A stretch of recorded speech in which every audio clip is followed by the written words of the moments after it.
Hello friends, this is Bhavna here. Welcome to let's crack. तो कैसे हैं आप सब? आई होप आप सब अच्छे होंगे, तैयारी अच्छे से कर रहे होंगे। जिनका सीटेट का रह रहा है, जिनका केवीएस का एग्ज़ाम है और जो यूपी टेट देने जा रहे हैं, ठीक है। तो जिनका जो फर्स्ट ईयर में है, सेकंड ईयर में है, वो तो यूपी टेट देंगे ही।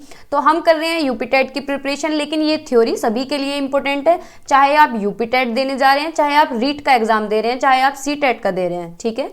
तो हम थ्योरी काफ़ी अच्छे से कर रहे हैं। ग्रोथ एंड डेवलपमेंट हम कंप्लीट कर चुके हैं। आज हम करेंगे लर्निंग थ्योरीज का। लर्निंग की स्टार्टिंग करेंगे, यानी लर्निंग क्या होता है, कौन कौन से फैक्टर उसे अफेक्ट करते हैं, टीचर्स को कौन से फैक्टर अफेक्ट करते हैं, बच्चों को कौन से फैक्टर अफेक्ट करते हैं। तो लर्निंग से भी क्वेश्चन पूछा जाता है और लर्निंग थ्योरीज से भी क्वेश्चन पूछा जाता है। तो सारे ही इंपॉर्टेंट है। बहुत ही अच्छा टॉपिक है, काफ़ी लंबा टॉपिक है, बहुत बड़ा टॉपिक है। और जितनी जहाँ भी थ्योरी देखने को मिलती है, चाहे रीट एग्जाम हो, चाहे यूपी टेट हो, चाहे किसी भी स्टेट का टेट हो, वहाँ लर्निंग थ्योरी से क्वेश्चन आते ही आते हैं, ठीक है।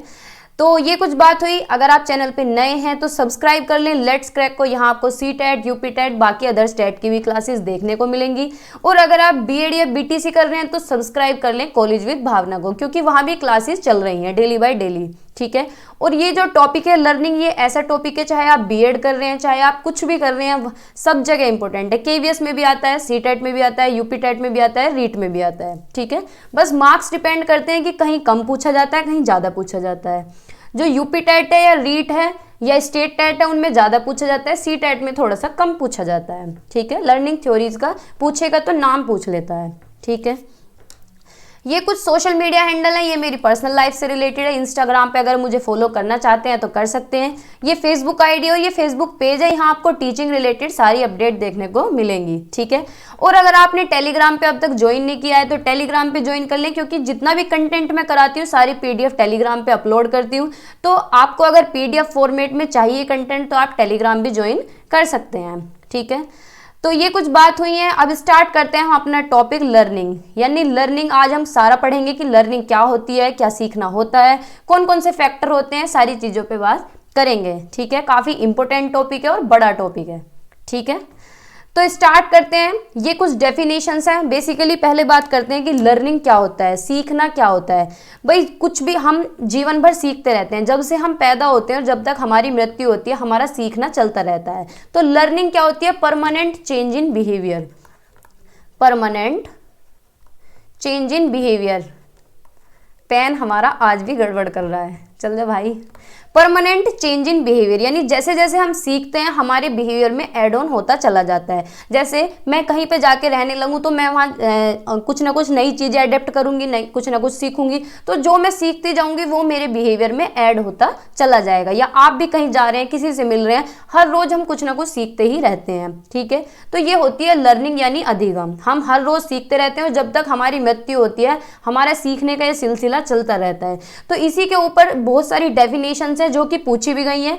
ये जो डेफिनेशन मैंने रखी है ये यूपी टेट में आई हुई है, ठीक है। तो इसलिए मैंने रखी है, तो आपको ये ध्यान में रखनी है। वुडवर्थ ने क्या कहा है लर्निंग के बारे में?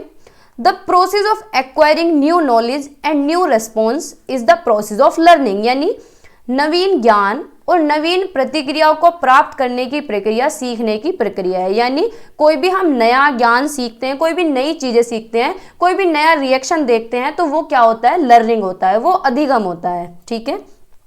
भाई मैं कहीं पे जा रही हूँ, मैंने कोई किसी को देखा या किसी की रिएक्शन देखी, किसी को कुछ भी कोई भी चीज़ देखी, तो मैंने क्या है वो सीख लिया। वो क्या हो गया? नवीन प्रतिक्रिया होगी, नवीन ज्ञान हो गया, नया ज्ञान हो गया जो मेरे कैरेक्टर में ऐड हो चुका है, ठीक है। तो ऐसा कौन कहते हैं? वुडवर्थ कहते हैं। ये डेफिनेशन आपको ध्यान में रखनी है, आई हुई है 2019 में, नहीं 2020 में पूछी गई है ये, ठीक है। फिर गेट्स ने क्या कहा है? गेट्स और अन्य विद्वान जो हैं उन्होंने भी एक डेफिनेशन दी है कि अनुभवों एवं प्रशिक्षण द्वारा अपने व्यवहारों का संशोधन और परिमार्जन करना ही अधिगम है। यानी लर्निंग क्या है? Modification of behaviour through experience and training. जैसे जैसे हमें तजुर्बा होता है, अगर सिंपल भाषा में कहें तो तजुर्बा होता है, एक्सपीरियंस का मतलब होता है अनुभव। जैसे जैसे हमारी लाइफ चलती रहती है, हमारा बिहेवियर मॉडिफाई होता रहता है, उसमें चेंजेस आते रहते हैं और क्या है? एक्सपीरियंस हमें मिलता जाता है। जैसे कि हमारे घर में हमारे पेरेंट्स होते हैं, हमारे ग्रैंडफादर, हमारे दादा दादी हैं, उनको क्या है? तजुर्बा है, यानी उन्हें एक्सपीरियंसेस है। उनका जो बिहेवियर है वो धीरे धीरे मॉडिफाई होता चला गया, एक्सपीरियंसेस उन्हें मिलते चले गए, वो ट्रेंड होते चले गए, ठीक है।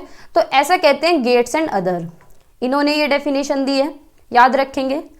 जेपी गिलफोर्ड ने क्या कहा है, जेपी गिलफोर्ड की है ये भी डेफिनेशन आई हुई है, क्या है, व्यवहार के फलस्वरूप व्यवहार में किसी प्रकार का परिवर्तन आना ही सीखना अथवा लर्निंग है। यानी learning is any change in behaviour resulting from behaviour, यानी क्या है, कुछ भी चेंज आना हमारे बिहेवियर में वो लर्निंग होता है। जैसे कि आप लोग सीख रहे हैं तो आप क्या है, आप अपने बिहेवियर में ऐड कर रहे हैं, आपकी जॉब लग जाएगी, आपको 4 लोग नए मिलेंगे तो वहाँ आपका बिहेवियर कुछ और चेंज होगा। फिर जैसे जैसे टाइम बढ़ता जाएगा आपका बिहेवियर चेंज होता चला जाएगा।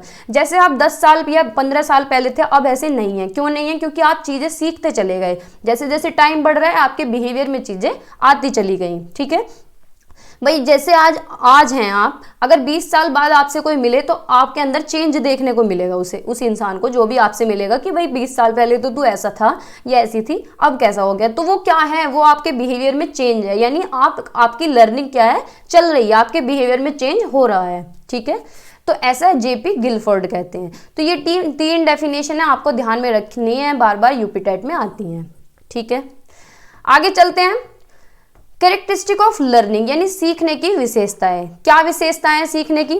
भाई सीखना क्या है, यूनिवर्सल है, यानी सार्वभौमिक लर्निंग। देखो ये कैरेक्टरिस्टिक बिल्कुल सीधी तरीके से ही पूछ लेता है, 4 कैरेक्टरिस्टिक दे देगा कि लर्निंग की कौन सी विशेषताएं हैं, या फिर ऊपर लिख के दे देगा कि लर्निंग की क्या विशेषता है, इससे क्या मतलब है। ठीक है, तो ये बीएड का भी टॉपिक है, अगर आपको ये और भी ज़्यादा डिटेल में पढ़ना है तो बीएड की बुक में पढ़ सकते हैं, मैंने भी वहीं से ही उठाया है। ठीक है, तो ये डेफिनेशंस, ये कैरेक्टरिस्टिक पूछी जाती हैं। ठीक है, क्या है, लर्निंग यूनिवर्सल है, यानी सीखना क्या है, सार्वभौमिक है, यानी हम भी सीख रहे हैं भाई, ऐसा तो है नहीं कि हम ही सीख रहे हैं या फिर किसी एरिया के लोग सीखते हैं, सभी जगह लर्निंग होती है, सभी एरिया के लोग सीखते हैं, चाहे वो किसी भी एरिया के हों, किसी भी कंट्री के हों, सारे यूनिवर्स के जितने भी ब्रह्मांड के लोग हैं सब अपनी लाइफ में कुछ ना कुछ सीखते रहते हैं।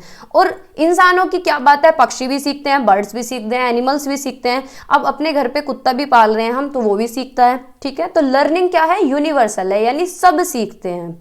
ठीक है, ऑल लिविंग इज लर्निंग, यानी सीखना संपूर्ण जीवन चलता है, यानी जीवन पर्यंत चलने वाली ये प्रक्रिया है। जब हमारा जन्म होता है तब से ही हम सीखना शुरू कर देते हैं, और कब तक चलता है, जीवन भर ये सिलसिला चलता रहता है। मतलब हमें कुछ भी, कोई भी नया एनवायरनमेंट मिला तो हमने वहाँ से चीज़ें अडेप्ट कर ली, कोई भी नए लोग मिले तो हमने 4 बातें वहाँ से सीख ली। तो ये क्या है, जीवन पर्यंत चलने वाली प्रक्रिया है। ठीक है, जैसे जैसे हमारा विकास चलता है इसी तरह से लर्निंग है। विकास तो माँ के गर्भ से शुरू होता है, लेकिन लर्निंग क्या है, हम कब से सीखते हैं, जब हम पैदा होते हैं तब से सीखते हैं, और जीवन भर सीखते रहते हैं। ठीक है, थर्ड पॉइंट है सीखना विकास है। लर्निंग क्या है, ग्रोथ है, यानी जैसे जैसे हम सीखते हैं वो हमारे बिहेवियर में ऐड होना शुरू कर देता है, और हमारा बिहेवियर क्या है, चेंज होता रहता है, यानी विकास होता रहता है। हमारा विकास ये जीवन भर चलता रहता है, क्योंकि हम हमेशा सीखते रहते हैं। ठीक है, लर्निंग इज चेंज यानी सीखना क्या है, परिवर्तन है। जितना हम सीखेंगे उतना ही हमारी लर्निंग में चेंज आएगा, उतना ही हमारे बिहेवियर में चेंज आएगा। ठीक है, लर्निंग इज एडजस्टमेंट। अब लर्निंग एडजस्टमेंट कैसे है भाई, हम सोसाइटी में रहते हैं, अपने घर में रहते हैं, परिवार में रहते हैं, तो घर के जितने भी रूल्स रेगुलेशन है वो हम सीखते हैं। सोसाइटी के रूल रेगुलेशन देखते भी हैं और सीखते भी हैं, और जब हम सीख लेते हैं, स्कूल में हम जाते हैं, अब किसी नए स्कूल में आपका एडमिशन हुआ है तो वहाँ के आप रूल्स रेगुलेशन देखेंगे, किस तरह से जाना है, किस तरह से लाइन में चलना है, प्रेयर में किस तरह से खड़ा होना है, इंग्लिश बोलनी है, हिंदी बोलनी है, तो वहाँ के आप तौर तरीके देखेंगे। तो क्या है, आपको जब आप सारी चीज़ें देख लेंगे, सब ऑब्जर्व कर लेंगे, तो आप एडजस्ट करना सीख जाएंगे, चाहे सोसाइटी में हो, चाहे घर में हो, चाहे स्कूल में हो। तो लर्निंग क्या है, एडजस्टमेंट का ही प्रोसेस है। ठीक है, लर्निंग से क्या है, किसी भी इंडिविजुअल को एडजस्ट करना आता है, जैसे जैसे सीखते हैं वैसे ही वैसे एडजस्ट करना सीख जाते हैं। ठीक है, लर्निंग इज ऑर्गेनाइजेशन एक्सपीरियंस, यानी सीखना अनुभवों का संगठन है। जो भी हम सीखते हैं हमारे बिहेवियर में सारा कुछ क्या है, जितना भी हम जीवन भर सीखते हैं वो सारा एक जगह इकट्ठा रहता है, यानी ऑर्गेनाइज हो जाता है, हमारे एक्सपीरियंसेस में ऐड हो जाता है, उसका संगठन बन जाता है। ठीक है, तो ये कुछ इसकी कैरेक्टरिस्टिक हुई, मे बी आगे भी अभी और। सीखना क्या है, उद्देश्यपूर्ण है, यानी लर्निंग क्या है, पर्पसफुल है। जितना अच्छा आपका पर्पस होगा या किसी भी इंडिविजुअल का, उतनी ही अच्छी लर्निंग होगी। भाई जैसे कि आप रात के 12 बजे तक पढ़ रहे हैं, मैं रात के 12 बजे तक पढ़ रही हूँ, तो किस वजह से पढ़ रहे हैं, क्योंकि हमारा एक पर्पस सेट है, हमारे दिमाग में सेट है कि जॉब लेनी है आपको। ठीक है, आपको क्या है, जॉब लेनी है, तो लर्निंग क्या है आपकी, पर्पसिव है, यानी उद्देश्यपूर्ण है। तो जितना अच्छा उद्देश्य होगा उतनी अच्छी लर्निंग होगी। ठीक है, लर्निंग क्या है? लर्निंग इज इंटेलिजेंट, यानी कुछ बच्चे जो जिनका दिमाग तेज होता है वो जल्दी सीख लेते हैं, जिनका दिमाग स्लो होता है वो धीरे सीखते हैं, जिनका दिमाग नॉर्मल होता है वो नॉर्मल तरीके से सीखते हैं। ठीक है, तो सबके सीखने का तरीका भी अलग है। लर्निंग इज एक्टिव, यानी जितना एक्टिव होके सीखेंगे उतना ही अच्छा अधिगम होगा। भाई जितना, जैसे कि आप हैं, आप जितने ज़्यादा एक्टिव रहेंगे उतना ही अच्छा आपको समझ आएगा, जितने आप पैसिव रहेंगे उतना कम समझ आएगा। तो लर्निंग जितना एक्टिव होकर सीखेंगे उतनी ही अच्छी लर्निंग होती है। चाहे क्लास में अगर हम किसी बच्चे को पढ़ा रहे हैं, अगर बच्चे एक्टिव हैं तो उन्हें अच्छे से समझ आएगा, और अगर बच्चे एक्टिव नहीं है तो कुछ भी कर लीजिए समझ नहीं आएगा। ठीक है, तो लर्निंग क्या है? एक्टिव भी है। Learning is both individual and social, यानी सीखना व्यक्तिगत और सामाजिक दोनों है। यानी बच्चा क्या है? समाज में भी सीखता है और अपने तरीके से भी सीखता है। हर इंडिविजुअल का सीखने का तरीका अलग होता है। जैसे कि आपके पड़ोस में हो, घर में हो, 10 लोग हैं तो 10 तरह की सोच मिलेगी उनकी, 10 तरह की उनकी बातें मिलेंगी। जिस तरह, मतलब कितने भी आदमियों से मिल लो, सबकी क्या है? सोच भी अलग होती है, सबका सोचने का तरीका, बोलने का तरीका, बिहेव करने का तरीका अलग होता है, क्योंकि सब अपने आप में यूनिक है। सब इंडिविजुअल अलग अलग तरीके से सीखते हैं। ठीक है, रहते तो सब एक ही सोसाइटी में, एक ही पड़ोस में रहते हैं, लेकिन सब एक जैसे तो नहीं होते, सब अलग अलग हैं। ठीक है, तो व्यक्तिगत तरीके से सीखते हैं। सीखना वातावरण की उपज है, यानी learning is a product of environment. भाई क्या है? एनवायरनमेंट का भी रिजल्ट है, हम अपने वातावरण से भी सीखते हैं। जिस तरह का वातावरण होगा उसी तरह से हमारी लर्निंग होगी। ठीक है, वातावरण यानी एक तरह से सोसाइटी ही आ जाती है। जिस तरह का वातावरण हमें मिलता है, स्कूल में वातावरण, घर में वातावरण, आस पड़ोस में वातावरण।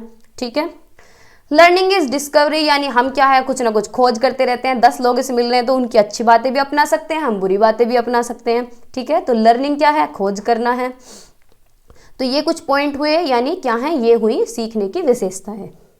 ठीक है, आगे चलते हैं। फिर सीखने की प्रक्रिया में सोपान, यानी steps in the learning process. जब हमारी लर्निंग प्रोसेस होती है, जब हमारा अधिगम होता है, तो उसमें क्या क्या स्टेप होते हैं? ठीक है, कौन कौन से सोपान होने चाहिए? फर्स्ट है मोटिवेशन, यानी अभिप्रेरणा। भाई क्या है? सभी को मोटिवेशन की जरूरत पड़ती है, मतलब सभी को नहीं, 90% लोगों को मोटिवेशन की जरूरत पड़ती है, चाहे वो बच्चे हों चाहे बड़े हों। अब बड़े लोग तो संदीप माहेश्वरी को देख लेते हैं, लेकिन छोटे बच्चे हैं, जैसे स्कूल में बच्चे हैं, जितने ज़्यादा बच्चे मोटिवेटेड होंगे, जितने ज़्यादा प्रेरित होंगे, उतने ही अच्छे से वो पढ़ाई करेंगे। अगर बच्चे मोटिवेटेड नहीं है, सीखने के लिए तैयार ही नहीं है, तो उन्हें कैसे पढ़ाएंगे आप? तो क्या है? मोटिवेशन होना भी बहुत ज़रूरी है सीखने के लिए। ठीक है, अब आप लोग हैं मोटिवेटेड हैं तभी तो आप सीख रहे हैं। अगर आप मोटिवेटेड नहीं होते तो आप क्यों पढ़ रहे होते? रात में अगर आप 12 बजे तक पढ़ रहे हैं तो क्यों पढ़ रहे हैं? क्योंकि आप मोटिवेटेड हैं, अंदर से आपके माइंड में सेट है कि भैया जॉब लेनी है। ठीक है, तो मोटिवेशन आपका बिल्कुल हाई लेवल का है। ठीक है, और क्या है? अगर हम कोई हमें मोटिवेट करता है, जैसे कि हम लोग बड़े हैं, हमें कोई मोटिवेट कर रहा है, हम संदीप माहेश्वरी की वीडियोस देख रहे हैं, मैं तो नहीं देखती, मतलब ऑलमोस्ट सभी यूथ देखते हैं, तो क्या है? वो मोटिवेशन थोड़ी देर का रहता है। अगर मोटिवेशन देखना है तो अपने पेरेंट्स को देखिए, अपने फादर को देखिए, अपनी मदर को देखिए। अगर आप उन्हें काम करते हुए देखेंगे तो उससे अच्छा मोटिवेशन कोई नहीं हो सकता। ठीक है, तो ये कुछ बात हुई मोटिवेशन की, यानी अगर हम किसी भी बच्चे को पढ़ा रहे हैं तो उसके लिए मोटिवेशन बहुत ज़रूरी है। बच्चा मोटिवेटेड होना चाहिए, अभिप्रेरित होना चाहिए पढ़ने के लिए, तभी अच्छे से वो सीख पाएगा। ठीक है, सेकंड है गोल, उद्देश्य, यानी अगर कुछ भी सीख रहे हैं तो उद्देश्य सेट होना चाहिए, माइंड में गोल होना चाहिए। बच्चे अगर पढ़ रहे हैं तो उन्हें पता होना चाहिए कि तुम्हारे फ्यूचर में ये काम आएगा, इसलिए तुम पढ़ रहे हो। उनका उद्देश्य होना चाहिए, उद्देश्य सेट होना चाहिए। आप लोग पढ़ रहे हैं तो आपके माइंड में गोल है कि मुझे केवीएस क्लियर करना है, मुझे यूपी टेट क्लियर करना है, मुझे सी टेट क्लियर करके आगे जॉब लेनी है, मुझे सुपर टेट देना है, मुझे ये वाला ही यूपी टेट क्लियर करना है क्योंकि अब की बार सुपर टेट आएगा। तो आपका क्या है? गोल फिक्स है। ठीक है, आपका क्या है? उद्देश्य बिल्कुल फिक्स है, इसलिए आप मोटिवेटेड भी हैं और इसलिए आप पढ़ रहे हैं। ठीक है, थर्ड है बाधा, यानी बैरियर। अब भाई जब पढ़ते हैं तो बाधा भी आएंगे रास्ते में, बैरियर भी आएंगे, तो क्या है? उन बैरियर को आपको पार करना है। चाहे कोई भी बच्चा हो, पढ़ता है तो बैरियर तो आते ही हैं, बाधा तो आती हैं, बाधा उत्पन्न होंगी। अब बाधा किस तरह से पार करनी है? जितना आप सीखते जाएंगे उतनी बाधा पार होती जाएंगी। ठीक है, जैसे कि इंसान क्या है? ठोकरे खा के सीखता है, तो ये ठोकरे वो बाधा ही हैं। ठीक है, बैरियर्स आते हैं लाइफ में, सीखते हैं जब कुछ भी।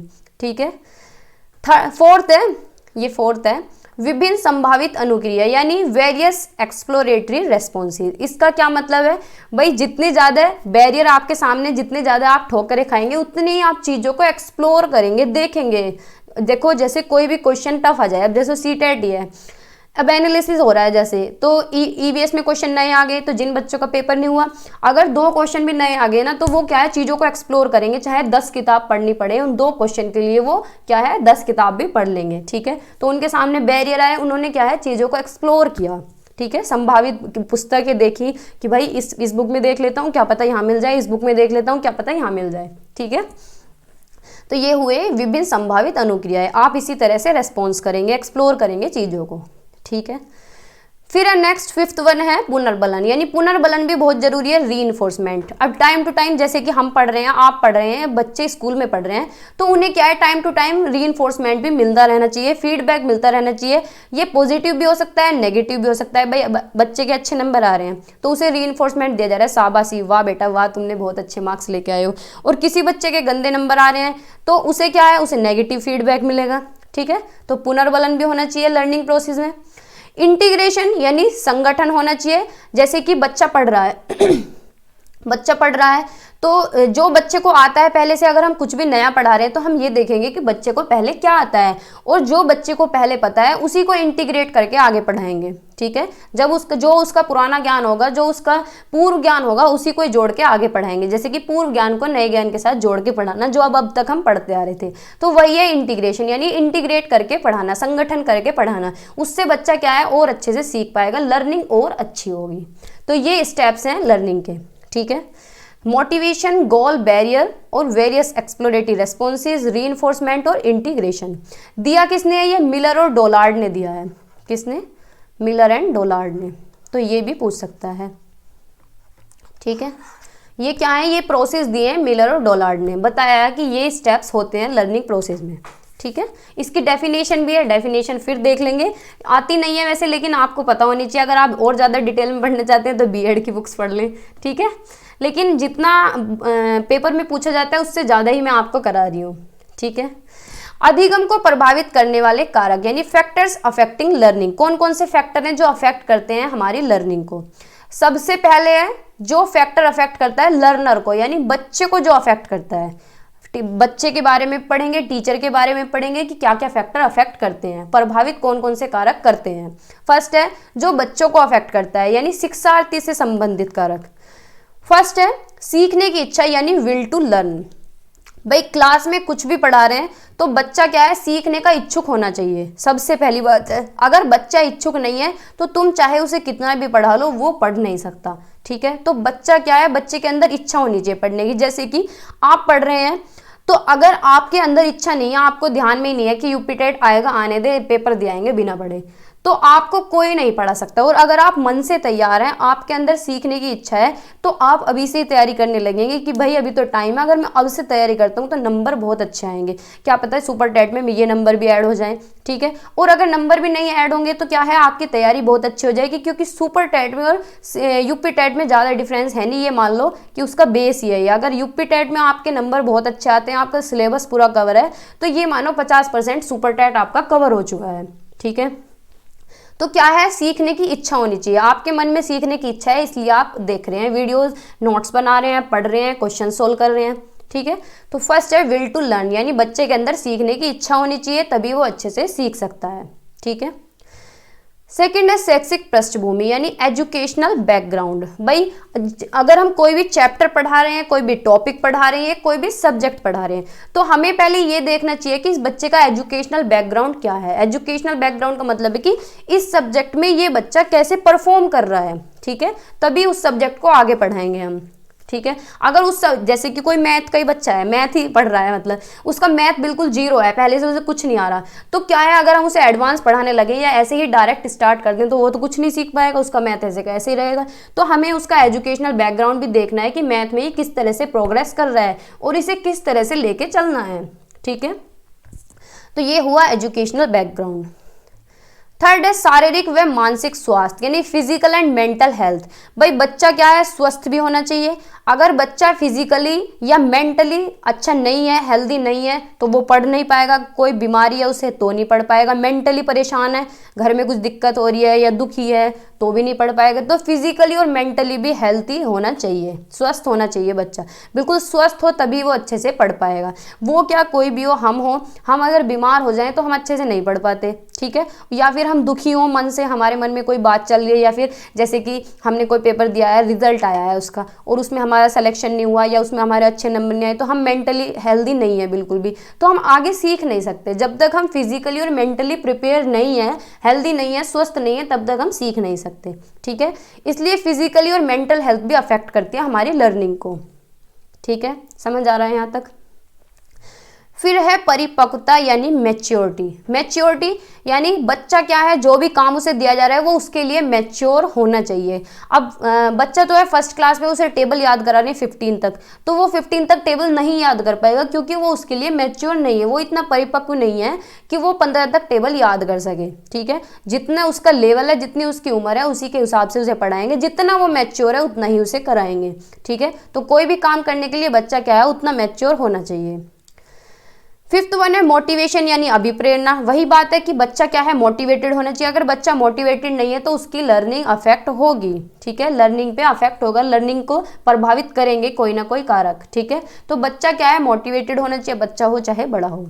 ठीक है, सीखने वाले की अभिवृत्ति यानी एटीट्यूड ऑफ द लर्नर, यानी बच्चे का हमें एटीट्यूड भी देखना है कि बच्चा तैयार है पढ़ने के लिए या नहीं है। बच्चे का एटीट्यूड ही नहीं है, बच्चे का मन ही नहीं है। आप जैसे कि मैथ है, जैसे मैथ लड़कियों को नहीं आता, तो 50% लड़की तो ऐसी होती है मैथ नहीं आता, लेकिन सामने वाला सिखा रहा है तो हम सीख लेंगे, यानी ये एटीट्यूड है कि भैया अगर कोई सिखाएगा, कोई अच्छे से पढ़ा रहा है, क्योंकि पढ़ना तो है ही, कंपटीशन में 20 नंबर का आ रहा है, तो हमें पढ़ना है, तो कैसे ही करके पढ़ना है, चाहे नहीं आए, हमें इंटरेस्ट नहीं है लेकिन हम पढ़ रहे हैं, तो ये एटीट्यूड हमारे अंदर है, ये अभिवृत्ति अगर हमारे अंदर है तो हम सीख लेंगे। और अगर हमने पहले से ये सोच लिया कि ये तो 20 नंबर का मैथ है, ये मुझे छोड़ना ही छोड़ना है, ये मुझे बिल्कुल भी नहीं पढ़ना है, तो चाहे कोई कितना भी जोर लगा ले, हम नहीं पढ़ सकते। ठीक है, तो क्या है, एटीट्यूड भी अफेक्ट करता है हमारी लर्निंग को। ठीक है, time and duration of learning. भाई क्या है टाइम एंड ड्यूरेशन, क्लास में क्या है, अगर टीचर आ रहा है उसे देखना चाहिए कि जो हार्ड सब्जेक्ट है उसे पहले पढ़ाएं, क्योंकि जब हम स्कूल में जाते हैं तो हमारी एनर्जी बिल्कुल टॉप लेवल की रहती है ना। और जैसे जैसे लंच होता है, 6th पीरियड आता है, 7th पीरियड आता है, तो एनर्जी डाउन होती चली जाती है। तो टाइम और ड्यूरेशन भी देखना चाहिए कि कौन सा टॉपिक कितनी देर तक पढ़ाना है और कौन सा सब्जेक्ट पहले पढ़ाना है, कौन सा सब्जेक्ट बाद में पढ़ाना है। ठीक है, इंटेलिजेंसी यानी बुद्धि भी देखनी चाहिए कि किस तरह का बच्चा है। अगर बच्चा तेज है तो अच्छे से सीखेगा, अगर बच्चा डल है तो उसकी लर्निंग अफेक्ट होगी। तो इंटेलिजेंसी भी फैक्टर होता है अफेक्ट करने के लिए। ठीक है, लर्निंग प्रोसेस यानी अधिगम क्या है, एक प्रक्रिया में होना चाहिए, एक प्रोसेस में होना चाहिए। तो ये हुए कुछ पॉइंट यानी लर्निंग के अकॉर्डिंग, लर्नर के यानी बच्चों को जो अफेक्ट करते हैं वो कारक। ठीक है, आगे चलते हैं। अब कुछ फैक्टर हैं जो टीचर्स को भी अफेक्ट करते हैं, यानी शिक्षक से संबंधित कारक जो टीचर्स को अफेक्ट करते हैं। भाई क्या कर सकते हैं, फर्स्ट है विषय का ज्ञान यानी नॉलेज ऑफ सब्जेक्ट। भाई क्या है, अगर टीचर को सब्जेक्ट की नॉलेज नहीं है तो वो फैक्टर भी अफेक्ट करेगा लर्निंग को। जब टीचर को खुद ही नॉलेज नहीं है तो वो बच्चे को क्या बताएगा। ठीक है, तो अगर टीचर को नॉलेज भी और वो पहले से प्रिपेयर नहीं हो पाया, वो सारा भूल रहा है, तो भी वो नहीं पढ़ाएगा, तो यहाँ भी लर्निंग अफेक्ट होगी, यहाँ भी सीखना प्रभावित होगा। तो क्या है, अगर टीचर क्लास में जा रहा है या पढ़ाने जा रहा है कहीं भी, तो क्या है, उसे सब्जेक्ट की नॉलेज होनी चाहिए, उस पर सब्जेक्ट पे कमांड होनी चाहिए, मास्टरी होनी चाहिए सब्जेक्ट पे। ठीक है, पेन चलेगा नहीं, इसने कसम खाई हुई है। ठीक है, शिक्षक का व्यवहार, टीचर का बिहेवियर कैसा होना चाहिए। भाई टीचर का बिहेवियर बिल्कुल पोलाइट बिहेवियर होना चाहिए, ऐसे नहीं है ओए इधर आया बच्चा थप्पड़ दिया उभार के, तो ये भी तरीका नहीं होना चाहिए। चल जा भाई, भाई पेन ने तो हद कर दी। टीचर का क्या है, बिहेवियर बिल्कुल पोलाइट होना चाहिए, बिल्कुल सॉफ्टली बिहेव करे, फ्रेंडली बिहेव करे। सभी बच्चों को टीचर पसंद आना चाहिए कि भाई हाँ वो वाले सर तो बहुत अच्छे हैं, वो वाली मैम तो बहुत अच्छी है। क्यों कहते हैं बच्चे ऐसे, क्योंकि उनका बिहेवियर अच्छा होता है। अब कोई खड़ूस टीचर हो उसे कैसे कह देगा कोई कि अच्छा है ये है, बच्चों को तो अच्छा है उसके अंदर थोड़ी झांक के देखेंगे, उसके बिहेवियर में तो पता चलेगा कि कितना अच्छा है कितना बुरा है। पढ़ाते तो सभी टीचर हैं, है ना। तो टीचर का बिहेवियर भी डिपेंड करता है कि किस तरह का बिहेवियर है। तो बिहेवियर कैसा होना चाहिए, बिल्कुल पोलाइट होना चाहिए, सिंपल होना चाहिए, बहुत ही सॉफ्टली बिहेव करे। ठीक है, थर्ड है देखो नंबर गलत हो रहे हैं। मनोविज्ञान का ज्ञान यानी नॉलेज ऑफ साइकोलॉजी। बच्चों टीचर को क्या है, थोड़ी बहुत साइकोलॉजी भी पता होनी चाहिए। साइकोलॉजी का मतलब है क्लास में 40 बच्चे हैं तो ये पता होना चाहिए कि बच्चे तैयार हैं पढ़ने को, नहीं है, कोई बच्चा दुखी तो नहीं है, दुखी है तो क्यों दुखी है, ये बच्चा फेस एक्सप्रेशन से पता चल जाए कि बच्चा दुखी है। भाई पूछना चाहिए कि क्या कारण है। बच्चा ज़्यादा खुश है तो पूछना चाहिए कि भाई इतना खुश क्यों हो रहा है तू, ठीक है। बच्चे पढ़ने के लिए तैयार हैं, बच्चों का मन नहीं है पढ़ने का, सर हमें तो गेम पीरियड में जाना है, तो बच्चों की साइकोलॉजी भी टीचर को पता होनी चाहिए। तो थोड़ी सी नॉलेज साइकोलॉजी की भी होनी चाहिए, ठीक है। इसीलिए तो सीडीपी पढ़ाई जाती है, जिससे कि आपको साइकोलॉजी थोड़ी सी पता चल जाए, क्योंकि कल आप फ्यूचर टीचर बनेंगे तो आपको भी पता होना चाहिए ना कि किस तरह का बच्चा है। बच्चा अगर शरारत कर रहा है तो उसे किस तरह से टैकल करना है, बच्चा अगर हंस रहा है, रो रहा है तो उसे किस तरह से टैकल करना है, ठीक है। शिक्षण विधि यानी मेथड्स ऑफ टीचिंग, ये 4th पॉइंट है, नंबर देख लेना। शिक्षण विधि यानी बच्चों के अकॉर्डिंग हमें टीचिंग मेथड्स यूज करने। अब ऐसा तो है नहीं कि टीचर आया लेक्चर दिया और चला गया, चाहे बच्चे को नींद आ रही है, जम्भाई ले रहे हैं बच्चे, बच्चों को मजा आ नहीं रहा, तो टीचिंग मेथड क्या है, बच्चों के अकॉर्डिंग होना चाहिए, जिसमें बच्चे इंटरेस्ट ले सकें, बच्चों को रुचि आ सके, बच्चे पढ़ सकें, ठीक है। बच्चे क्या है, खुश हो सके कि हाँ भाई मजा आया पढ़ने में, वो वाले सर तो इतना अच्छा पढ़ाते हैं, वो अच्छा नहीं पढ़ाते, उनका मेथड अच्छा है, ठीक है। तो क्या है, टीचिंग का मेथड भी बच्चों के अकॉर्डिंग होना चाहिए। ऑडियो विजुअल एड्स यूज कर सकते हैं, जिस तरह का बच्चा है उसे उसी मेथड से पढ़ा सकते हैं, ठीक है। तो क्या है, टीचिंग का मेथड भी कहीं ना कहीं अफेक्ट करता है अगर मेथड अच्छा नहीं है पढ़ाने का। 5th वन है व्यक्तिगत भेदों का ज्ञान यानी नॉलेज ऑफ इंडिविजुअल डिफरेंस। इसका क्या मतलब है, यानी टीचर को पता होना चाहिए कि कौन सा बच्चा किस तरह का है। अब टीचर पूरी स्पीड में पढ़ा रहा है लेकिन हर बच्चा एक जैसा थोड़ी ना होता है, इंडिविजुअल डिफरेंसेस पाए जाते हैं, यानी व्यक्तिगत अंतर होता है। जितने बच्चे हैं 40 बच्चे हैं तो किसी की स्पीड तेज है, किसी की मंदी है, किसी की नॉर्मल है, किसी की बहुत ज़्यादा तेज है, तो हर बच्चा एक गति में नहीं सीख सकता क्योंकि हर कोई यूनिक है, हर किसी में इंडिविजुअल डिफरेंसेस पाए जाते हैं, हर किसी में व्यक्तिगत भिन्नता पाई जाती है। तो सब एक तरीके से तो सीख नहीं सकते भाई। सब अगर मैं जैसे मैं पढ़ा रही हूँ तो सब एक तरीके से सीख लेंगे क्या, है ना, सब एक तरीके से नहीं सीख सकते। किसी को ज़्यादा समझ आएगा, किसी को कम समझ आएगा, किसी को बिल्कुल ही समझ नहीं आएगा। तो सबका सीखने का तरीका अलग होता है, सबका गेन करने की पावर जो होती है वो अलग होती है, क्योंकि हर कोई इंडिविजुअल अपने आप में यूनिक है, ठीक है। तो ये भी ध्यान में रखना होगा कि बच्चे क्या हैं, सब अलग अलग हैं। पर्सनैलिटी, टीचर की पर्सनैलिटी कैसी होनी चाहिए, बहुत ही अच्छी पर्सनैलिटी होनी चाहिए। ऐसा नहीं है कि जैसे कि राजस्थान में टीचर ने बच्चे से शादी कर ली, बच्चे ने टीचर से शादी कर ली, तो इस तरह की पर्सनैलिटी नहीं होनी चाहिए। टीचर का क्या है, व्यवहार भी अच्छा हो, उसका व्यक्तित्व भी अच्छा हो, उसका कैरेक्टर अच्छा हो, ठीक है। टीचर का कैरेक्टर अच्छा होना चाहिए, ठीक है। क्योंकि टीचर का कैरेक्टर किस लिए अच्छा होना चाहिए, क्योंकि भाई जो बच्चे तुमसे पढ़ रहे हैं क्या पता वो तुम्हें फॉलो कर रहे हो, तो टीचर का प्रदर्शन इतना अच्छा होना चाहिए, टीचर की व्यक्तित्व इतना अच्छा होना चाहिए कि बच्चा अगर उसे फॉलो कर रहा है तो वो भी फ्यूचर में जाके अच्छा टीचर बन सके, ठीक है। अगर टीचर का कैरेक्टर, टीचर की पर्सनैलिटी अच्छी नहीं होगी तो अगर बच्चा उसे फॉलो कर रहा है तो वो भी बेकार टीचर ही बनेगा, ठीक है। बाल केंद्रित शिक्षा यानी चाइल्ड सेंटर्ड एजुकेशन होना चाहिए, यानी बच्चे के अकॉर्डिंग होना चाहिए, जिसमें बच्चे को मजा आए, बच्चे को इंटरेस्ट हो, बच्चे के अकॉर्डिंग। अगर बच्चे का मन ये पढ़ने का है तो यही सब्जेक्ट पढ़ाएं, बच्चे का मन खेलने का है तो उसे खेलने लेके जाएं, बच्चे को क्या है, बच्चे को केंद्र में रखें, यानी चाइल्ड सेंटर्ड हो। अब पहले के टाइम पे क्या एजुकेशन होती थी, ट्रेडिशनल मेथड था, टीचर के अकॉर्डिंग होता था, टीचर के हाथ में स्टिक हुआ करती थी, जो टीचर कहता वही बच्चों को मानना होता था। लेकिन आज के टाइम में क्या है, टीचर एक फैसिलिटेटर की तरह वर्क करता है और क्या है, बच्चों के अकॉर्डिंग सब कुछ होता है। अगर बच्चों को इंटरेस्ट है पढ़ने में तो पढ़ रहे हैं, बच्चों को अगर खेलने जाना है तो खिलाएंगे उन्हें, ठीक है। टाइम टेबल भी कहीं ना कहीं अफेक्ट करता है भाई। जो सब्जेक्ट बोरिंग होता है उसका टाइम टेबल कम रहना चाहिए। अब ऐसा तो है नहीं, बोरिंग सब्जेक्ट है और उसके 2 पीरियड लगा दिए गए हैं तो बच्चे कैसे पढ़ पाएंगे, तो टाइम टेबल भी थोड़ा सा एडजस्ट होना चाहिए, वरना वो अफेक्ट करेगा लर्निंग को, ठीक है। को करिकुलर एक्टिविटीज यानी पाठ्य सहगामी क्रियाएं, को करिकुलर एक्टिविटीज होनी चाहिए। भाई ऐसा नहीं है कि पढ़ाई पे ध्यान दें, बच्चों को खिलाने भी लेके जाएं, ट्रिप भी कराएं। ट्रिप यानी ऐसे नहीं कि अपने बैग वैग ले लिए, फ़ोन ले लिया, फोटो खींचेंगे, बच्चों को थोड़ा सा एक्सप्लोर करने दें, उन्हें विजिट्स कराएं, उन्हें अक्षरधाम लेके जाएं, रेड फोर्ट लेके जाएं। तो बच्चों को क्या है, को करिकुलर एक्टिविटीज़ भी करानी चाहिए, ठीक है। अनुशासन यानी डिसिप्लिन भी होना चाहिए, टीचर भी डिसिप्लिन्ड हो। भाई मजाक के टाइम पे मजाक करे, पढ़ने के टाइम पे पढ़ाए, ऐसा नहीं है कि टीचर ही बिल्कुल इधर उधर हो। टीचर का बिहेवियर भी अच्छा होना चाहिए, उसकी पर्सनैलिटी भी अच्छी होनी चाहिए और डिसिप्लिन्ड टीचर होना चाहिए। डिसिप्लिन का मतलब ये नहीं है कि स्ट्रिक्ट होना चाहिए, यानी पढ़ाई हो रही है तो पढ़ाई करे, थोड़ा बहुत बीच में मजाक करे, लेकिन एक तरीके से, ठीक है। तो डिसिप्लिन्ड टीचर होना चाहिए, ठीक है। तो ये कुछ शिक्षक से संबंधित कारक थे, याद रखेंगे आप। अब कुछ सब्जेक्ट मैटर से भी रिलेटेड है कि भाई सब्जेक्ट भी तो अफेक्ट करता है कहीं ना कहीं, तो पाठ्य वस्तु से संबंधित कारक कौन से हैं, जो factor belonging to subject matter. First क्या है, नेचर ऑफ सब्जेक्ट मैटर, यानी विषय वस्तु की प्रकृति कैसी होनी चाहिए, किस तरह का सब्जेक्ट है, कैसा उसका नेचर है। अगर हार्ड हुआ या कॉम्प्लेक्स हुआ तो बच्चों को मजा नहीं आएगा। तो सब्जेक्ट कैसा होना चाहिए, सिंपल होना चाहिए, बिल्कुल सरल होना चाहिए, रुचिपूर्ण होना चाहिए, जो बच्चों को रुचि आ सके, बच्चों को इंटरेस्ट आ सके पढ़ने में, ठीक है।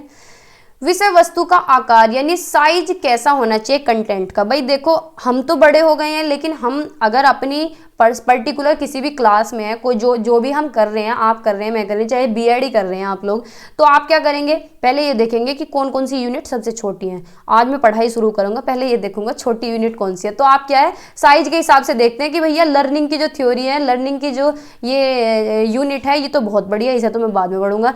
पहले क्या है, डेवलपमेंट वाली पढ़ लेता हूँ, विकास पढ़ लेता हूँ, क्योंकि ये थोड़ी सिंपल भी है और छोटी सी है। तो क्या है, साइज जो है कंटेंट का वो भी मैटर करता है। तो बच्चे भी इसी तरह से करते हैं, हम भी इसी तरह से करते थे। क्या है कि देख लें ये चैप्टर तो पूरा 1.5 पेज का है, तो इसे पढ़ लेता हूँ पहले, है ना। ये चैप्टर तो 5 पेज का है, भैया इसे नहीं पढ़ रहा। तो एसएसटी में बहुत बार ऐसा होता था। तो क्या है, साइज भी कहीं ना कहीं अफेक्ट करता है कंटेंट का, ठीक है। तो किस तरह का साइज होना चाहिए, बिल्कुल सिंपल, छोटे, कम शब्दों में, है ना। थर्ड है विषय वस्तु का क्रम, यानी सीरियल ऑर्डर ऑफ कंटेंट। कैसा होना चाहिए कंटेंट, एक सीरियल ऑर्डर में होना चाहिए। यानी भाई क्या है, जैसे वैसे तो एनसीईआरटी जैसे छपी हुई है वो इसी तरह से प्रिंट है कि स्टार्टिंग में इजी चैप्टर रहते हैं, फिर हार्ड होते हैं। अगर पहले ही हार्ड हो जाएंगे तो बच्चा नहीं पढ़ेगा, या कोई भी इंडिविजुअल हो नहीं पढ़ेगा। स्टार्टिंग में क्या है, इजी चैप्टर दिए जाते हैं, लास्ट में जाते जाते हार्ड होते हैं, ठीक है। तो सीरियल ऑर्डर भी ठीक होना चाहिए, ठीक है। उदाहरण प्रस्तुतिकरण यानी इलस्ट्रेशन प्रेजेंटेशन, जब भी टीचर पढ़ा रहा हो ज़्यादा से ज़्यादा एग्जाम्पल देने चाहिए। और एग्जाम्पल कैसे देने चाहिए, रियल लाइफ से रिलेटेड देने चाहिए, जो उसके घर से जुड़े हों, उसके आस पड़ोस से जुड़े हों, उसके एनवायरनमेंट से जुड़े हों, ठीक है। क्योंकि रियल लाइफ एग्जाम्पल माइंड में स्टे करते हैं। भाई तुम्हारे घर का मैं उदाहरण दूं, तुम्हारी मम्मी का, तुम्हारे पापा का, बहन का, तो तुम्हारे दिमाग में टिका रहेगा, है ना। तो क्या है, रियल लाइफ से रिलेटेड एग्जाम्पल ज़्यादा से ज़्यादा टीचर को प्रेजेंट करने चाहिए, ठीक है। नेक्स्ट वन है भाषा शैली, यानी लैंग्वेज स्टाइल भी अच्छा होना चाहिए। आजकल क्या है, पहले के टाइम की अगर बुक उठाकर देखें हिंदी की, इंग्लिश की, तो उनकी लैंग्वेज इतनी टिपिकल हुआ करती थी, बिल्कुल शुद्ध हिंदी। लेकिन आज के टाइम में क्या है, इजी लैंग्वेज रहती है किताब की। क्यों रहती है, कि बच्चा अगर सेल्फ स्टडी भी कर रहा है तो वो अच्छे से पढ़ पाए। भाई ज़्यादातर किताबें जो होती हैं ना, उनकी लैंग्वेज आज की डेट में ईजी है as compare to traditional method, ठीक है। पहले के टाइम पे क्या हुआ करता था, लैंग्वेज बहुत हार्ड थी। जो मोटी मोटी गाइड थी वो इतनी ज़्यादा उनकी टिपिकल लैंग्वेज थी कि बंदा सेल्फ स्टडी कर ही नहीं सकता।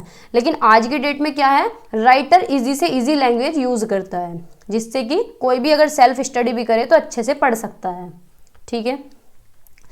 दृश्य श्रव्य सामग्री यानी ऑडियो विजुअल मटेरियल यूज करने चाहिए। भाई अगर ऑडियो विजुअल मटेरियल यूज कर रहे हैं तो लर्निंग बहुत अच्छी होगी, और अगर नहीं कर रहे हैं तो लर्निंग पे अफेक्ट पड़ेगा, कुछ ना कुछ उसे कारक प्रभावित करेंगे। तो क्या है, ज़्यादा से ज़्यादा मेथड्स यूज़ करें। और सबसे अच्छा जो मेथड होता है वो ऑडियो विजुअल होता है, क्योंकि उसमें बच्चे की सारे सेंसेस वर्क करते हैं। जैसे कि आप फ़ोन में देख रहे हैं तो आपका माइंड भी वर्क कर रहा है, आपके कानों में लीड लग रही है तो आपके कान भी अच्छे से तरह से काम कर रहे हैं। आंखों के सामने फ़ोन है तो आंख भी अच्छी तरह से काम कर रही है, और हाथों से फ़ोन पकड़ा हुआ है ना। तो आपके सेंसेस ज़्यादा काम कर रहे हैं। तो जितने भी ऑडियो विजुअल मटेरियल होते हैं उनमें सेंसेस ज़्यादा काम करते हैं, ठीक है। तो ऑडियो विजुअल मटेरियल्स यूज करने चाहिए। और सब्जेक्ट मैटर कैसा होना चाहिए, बिल्कुल इंटरेस्टिंग होना चाहिए, जिसमें बच्चे को भी मजा आए, चिल होके पढ़े, है ना। ऐसा नहीं होनी चाहिए बोरिंग, ठीक है, जैसे कि बीएड की थ्योरी लगती है ना। वातावरण से संबंधित कारक यानी एनवायरमेंटल फैक्टर्स। अब कुछ एनवायरमेंटल फैक्टर्स भी अफेक्ट करते हैं वातावरण से संबंधित जो कारक हैं, जैसे कि हेरिडिटी। भाई अगर कोई बच्चा वंशानुगति नेचुरली डल है पढ़ने में तो वो कितनी भी मेहनत कर ले वो बेचारा पीछे ही रहता है कि मैं तो बेचारा बचपन से ऐसे ही हूँ, है ना। और कोई बच्चा ऐसा होता है कि स्टार्टिंग से ही इतना इंटेलिजेंट होता है, 90% का बच्चा होता है। तो हेरिडिटी कहीं ना कहीं अफेक्ट करती है, ठीक है।